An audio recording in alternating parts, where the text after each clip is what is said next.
Hi, and welcome to another session of Probeline. I'm your host, Reid Haughey.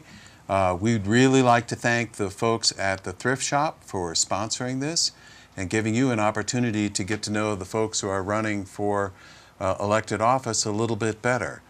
Today we're going to spend a half hour with Deb Bamesberger, who would like to be the next Pitkin County Assessor. Deb, welcome to Probeline. Thank you. Thank you for having me here. Yeah, it's a pleasure. Thanks for coming. You're welcome. So, tell us a little bit about yourself and who you are, why you might like to be the assessor. Okay. Well, I'm Deb Bamesberger, and I moved to the Roaring Fork Valley in 1979, and I lived in Glenwood Springs for about 20 years, going up and down the valley, working like a lot of people do. Right. And I raised 3 kids down there, so I do have 3 adult, very successful kids.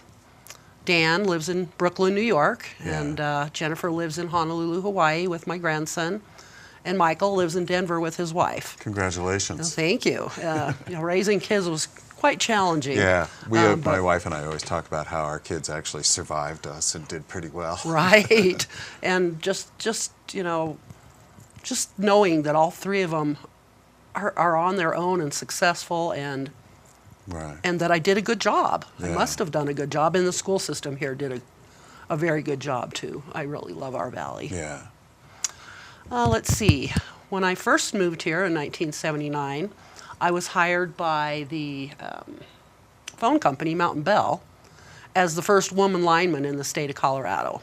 Oh, my. And I did that for about 10 years until I fell down a phone pole and had to have my knee reconstructed. And at that point, I said, I think I'm going to go into a different line of Right, work. maybe being a lineman is past its prime time. Exactly. And I had 3 kids by that time, as a pregnant lineman.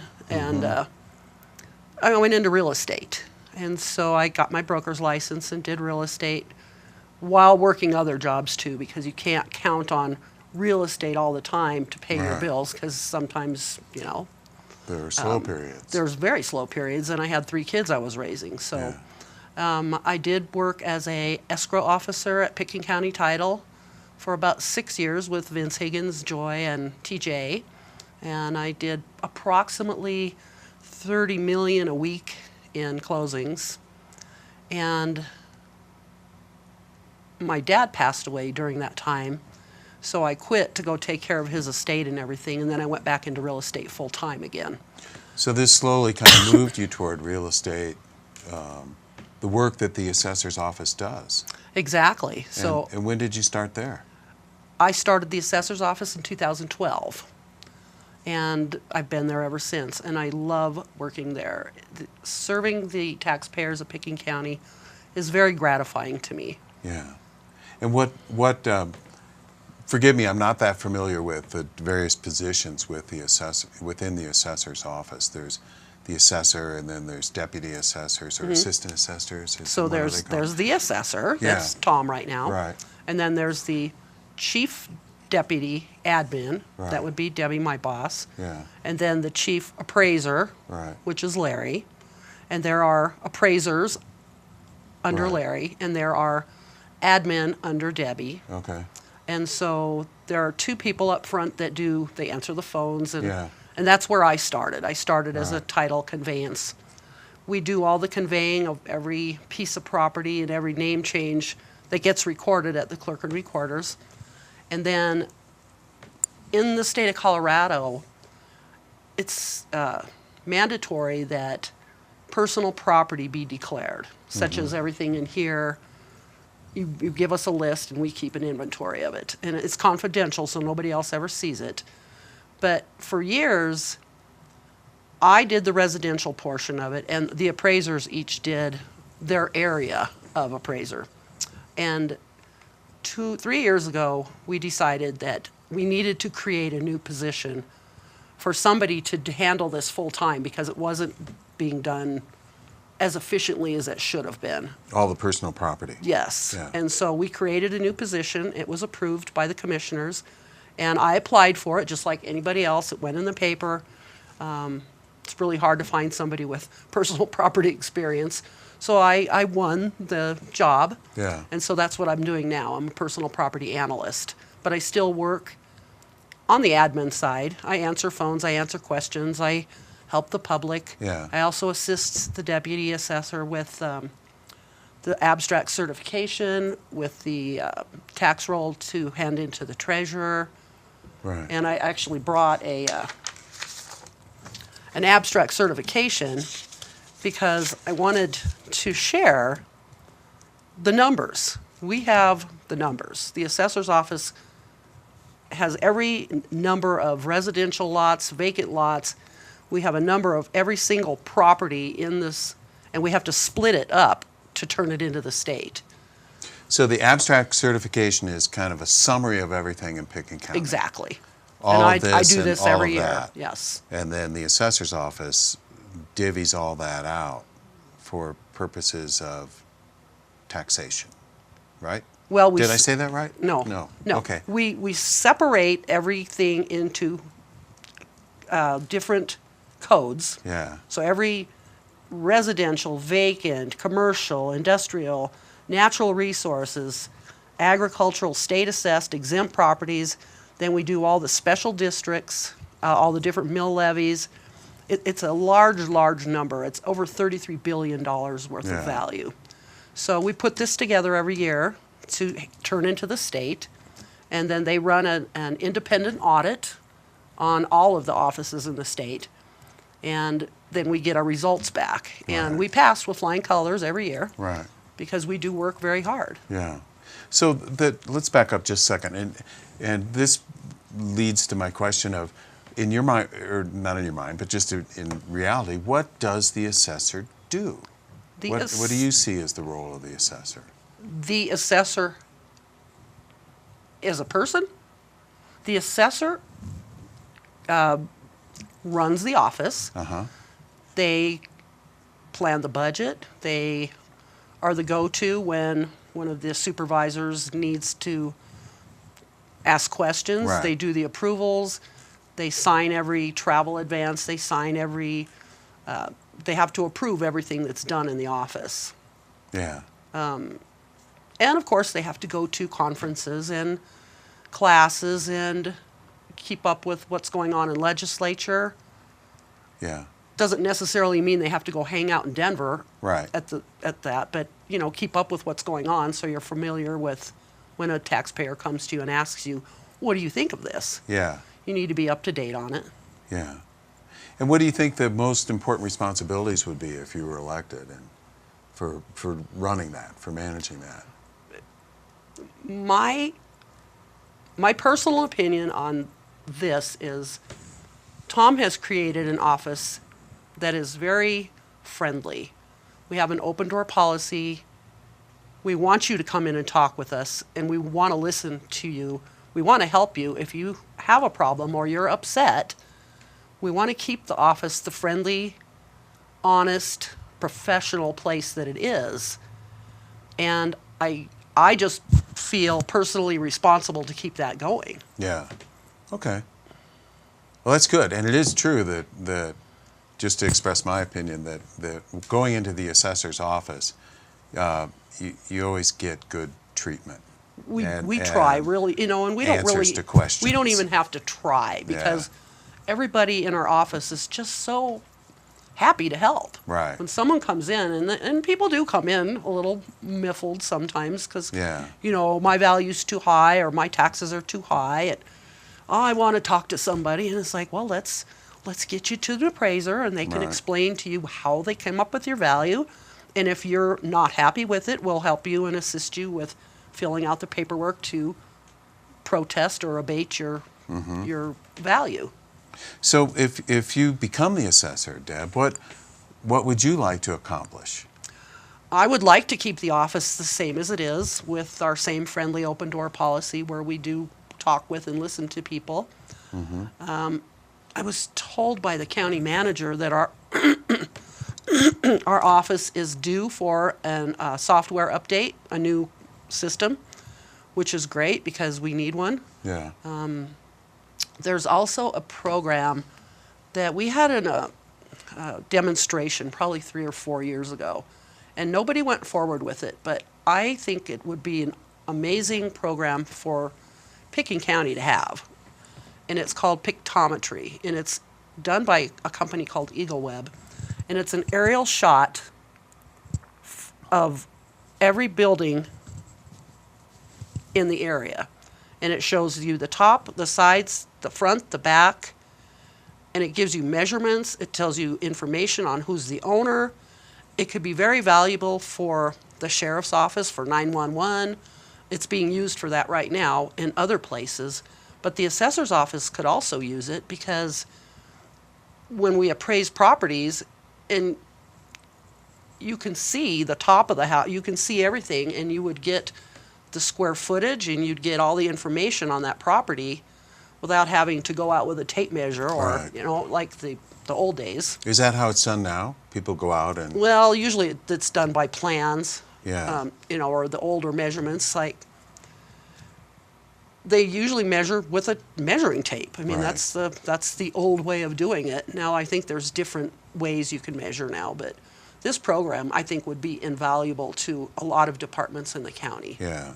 So that wouldn't just be for the assessors. No, Office, it would be nice to have a few departments go in together, because I believe, I don't know what the price is, but I believe it was kind of expensive. Yeah, But I think it would be an invaluable part of the county as a whole.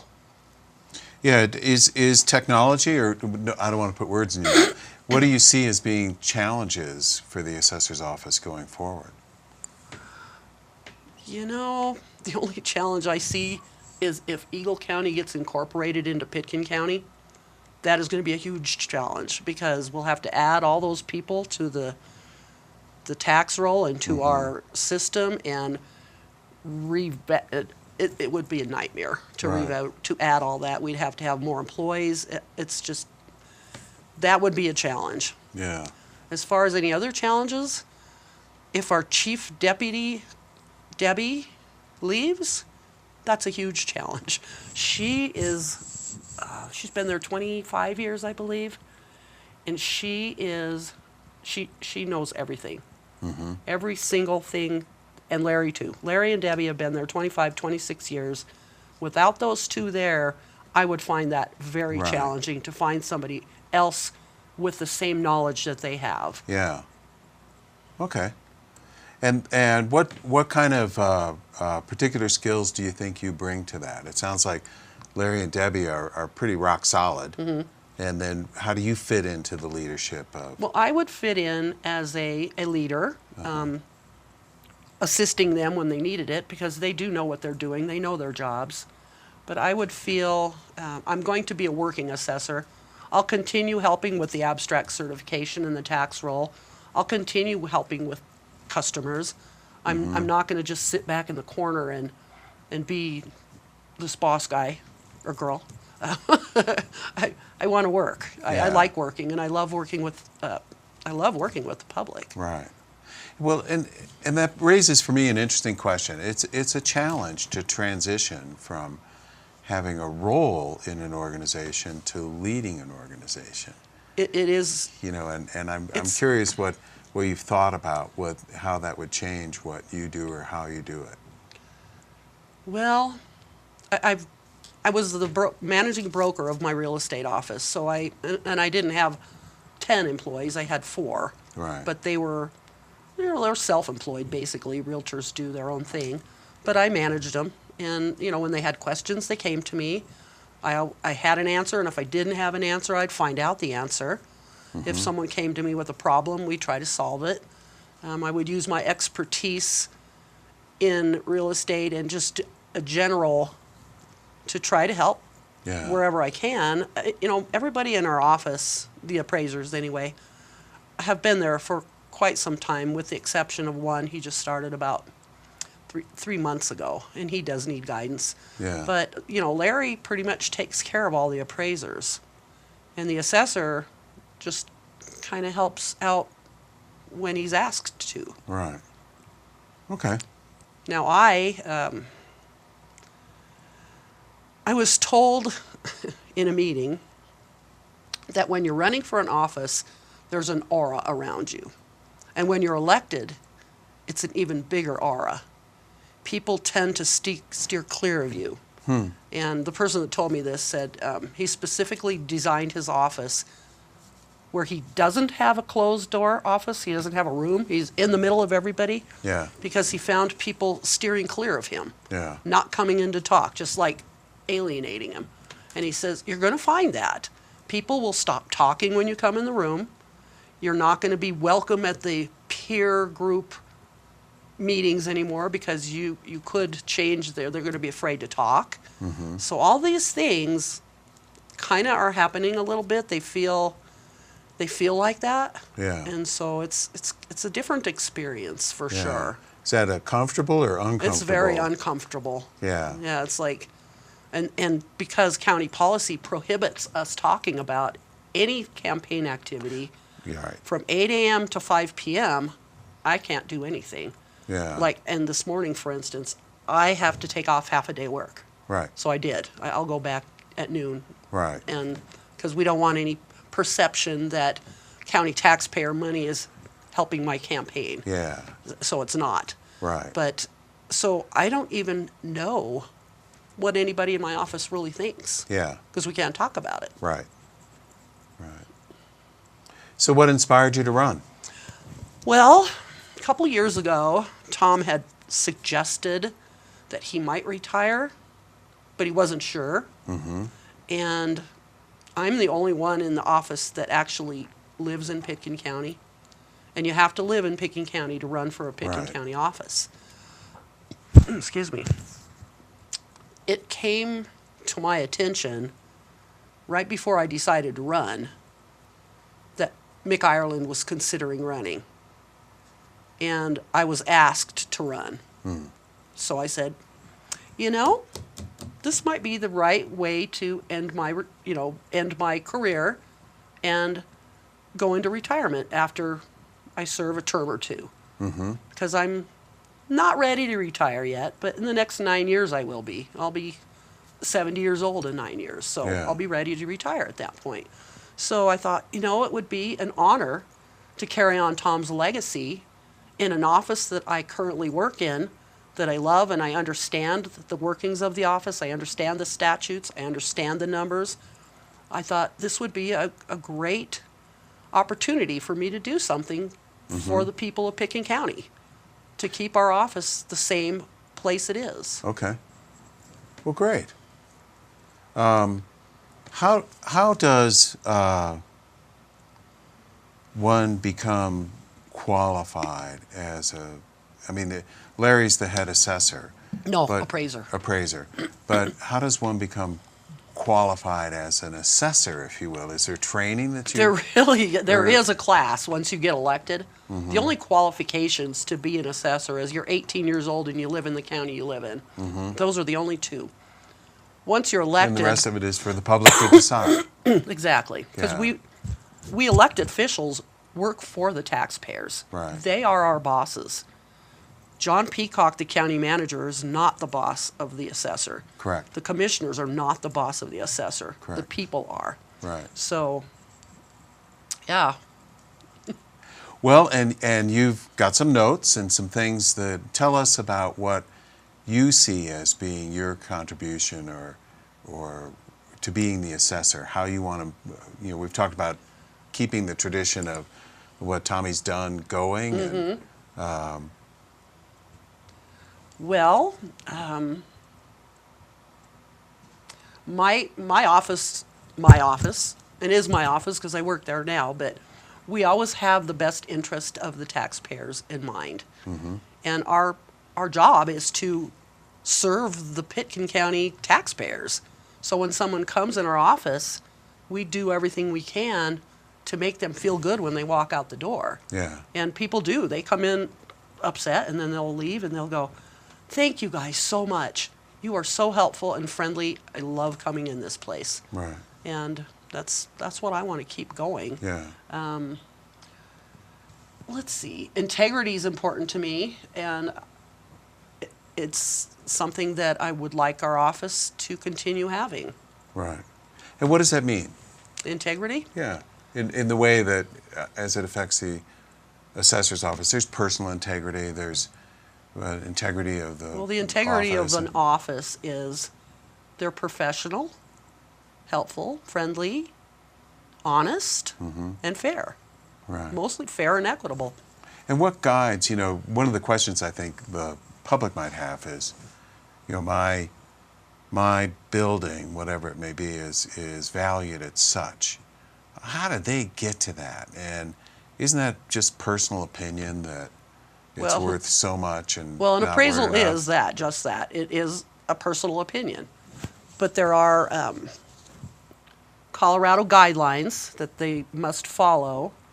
And when they value something, they take comparable sales during a time frame. And it's not the same time frame as a regular appraiser. So a regular appraiser out there that comes to appraise your house, they use appraisals from the last 12 months, or sales from the last 12 months. The appraiser's office follows the Colorado statute, which is the 2 years previous. So Right. every other odd year we value, and those appraisals, so 2019 coming up is an appraisal year. So we'll take values from July 1st of 2016 through June 30th of 2018. So when they compile this, there's a high and a low, and they come up with, they classify the building. Is it excellent? Is it fair? Is it poor? The finishes inside the building, the age of the building, has it been remodeled? Many factors are involved Right. in an appraisal, and they come up with what they think is a fair and equitable value based on all the different criteria. So, but back to your statement, it's an opinion of value. Yeah.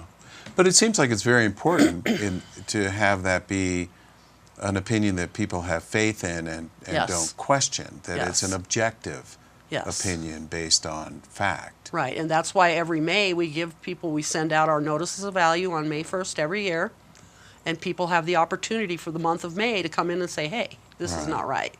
We need to fix this. And so we give the opportunity for them to supply us with either an appraisal they had done on their own or properties they have found that sold in the time frame that's being used that isn't in the MLS, that's not common knowledge. So they have an opportunity to invite the appraiser into the house, say, Yeah.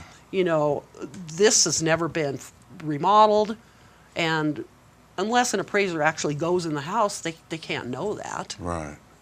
And then that's an appeal process, Yes, right? yes. And then does it go to a hearing officer after that? If it's denied, Okay. so it goes through the appraisers first.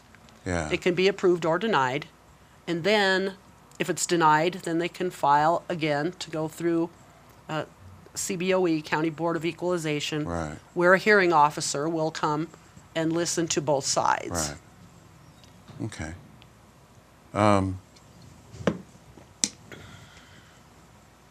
I lost my question. I'm sorry.